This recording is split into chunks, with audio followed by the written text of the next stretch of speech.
For today's video, isi-share ko sa inyo ang naging ganap namin sa Manila sa Jonas Seafood plus sa Mall of Asia.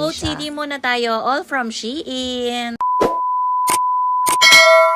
So, ayun na nga, pupunta tayo ng Manila dahil nagustuhan lang nilang pumasyal and magpunta sa Jonas Seafood. Kita lang namin ito sa Facebook kaya lagi namin itong binabalikan. Ito nga pala ito sa Farmers Market sa Cubao. Search nyo lang ang Jonas Seafood sa inyong Facebook account. Totoo lang, hindi rin ganun kamahal dito dahil kung ano lang ang presyo sa market, ganun din sila Subok dito. Na kasi namin na itong Jonas Seafood pagdating sa mga crabs na madaming aligay. Ulat ka pa ha, syempre hindi ka nakakagatin ng mga yan dahil nakatali na sila. Anyways, hindi lang puro crab ang mabibili mo dito dahil halos lahat ng seafoods ay nandito. Usually, sinasabi namin kay ate kung ano yung prefer namin sa crab and pamimili niya. Usually, ang hinahanap namin dito yung maraming alige and yung iba daw ay hinahanap yung malaman. Kaya kung may kakilala kayong mga balikbayan na gustong seafood ang kainin, idala nyo dito sa may Cubao Farmers Market sa may Jonas Seafood Paluto.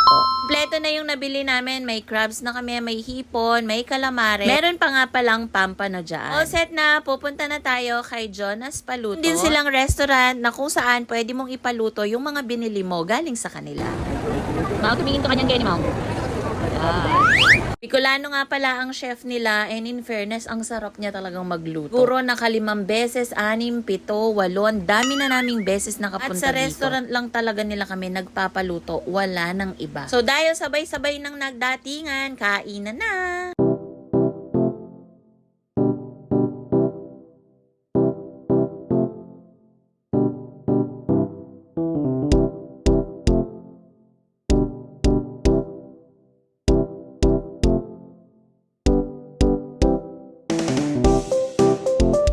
Yan ang mga itsura ng crabs. Actually, maliit pa nga to, pero napakadaming aligid. And at the same time, malaman na din sila. So guys, nakita nyo ba yung before? Eto na ngayon yung after. Oh, no! Eto na nga yung pagkatapos namin kumain. Sobrang gutom na gutom kami dyan.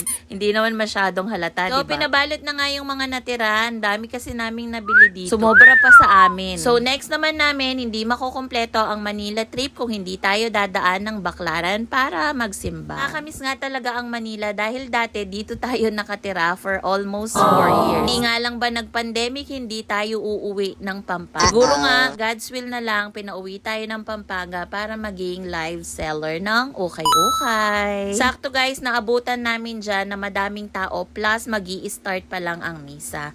So next stop natin is sa Mall of Asia. Maalala ko dati nung nagkasakit si Nikki, everyday ako nasa Baclaran kahit graveyard shift ako, ay pinagtitirik ko siya ng kende. Awa ng Diyos, naging mabuti siya nung nagkakanin distemper siya. Anyways, nandito na tayo sa seaside, sa likod yan ng Mall of Asia. Sabi ko nga kay mother dyan, noon ay dito lang tayo tumatambay, pero ngayon pinapasyalan na lang natin. Sabi niya nga sa akin ay na-miss niyang mag-business dahil yung mga kasama ko sa trabaho ay sa kanya umuutang. Uy, sino sila? Charot lang guys, totoo yun, nagkaroon kami ng business ni mother dito at 30 plus na debit card ang nasa yung nga pala sa mga suki ni mother na kasama ko sa Okada before. Anyways, dito ko natatapusin ng vlog dahil eto yung pinaka-favorite na milk teahan ko dito, ang Daan. Bulin ko pa yan after ng ship. Mabili ko. Yan lang guys.